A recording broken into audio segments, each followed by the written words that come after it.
आगाह कयो खे क़ौमी असेंबली जे पाणी मामलनि बाबति स्टैंडिंग कमेटी जे चेयरमैन नवाब यूसुफ टालपुर जी सदारत हेठि इजलास थियो आहे।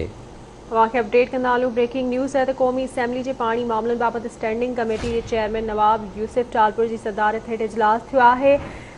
नवाब यूसुफ टालपुर जो चवणु आहे त सिंध में पाणी जो सख़्त बहरान आहे, उन जे हल लाइ बिना देर कदम खया वञनि। इजलास दौरान PTI MNA अली नवाज़ ऐं हाणे पंजाब जे आबपाशी वज़ीर विच में सख़्त जुमलनि जी ॾे वठि थी। बिल्कुल नाज़रीन, क़ौमी असेंबली में पाणी जे मामलनि बाबति स्टैंडिंग कमेटी जे चेयरमैन नवाब यूसुफ टालपुर जी सदारत हेठि इजलास थियो।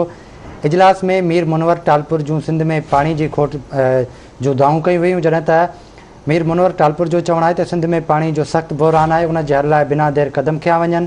इजलास दौरान PTI MNA अली नवाज़ ऐवान ऐं पंजाब जे आबपाशी वज़ीर विच में सख़्त जुमलनि जी ॾे वठि थी। आगाह कंदा हलूं तो क़ौमी असेंबली जे पाणी मामलनि बाबति स्टैंडिंग कमेटी जे चेयरमैन नवाब यूसुफ टालपुर जी सदारत हेठि इजलास थियो आहे।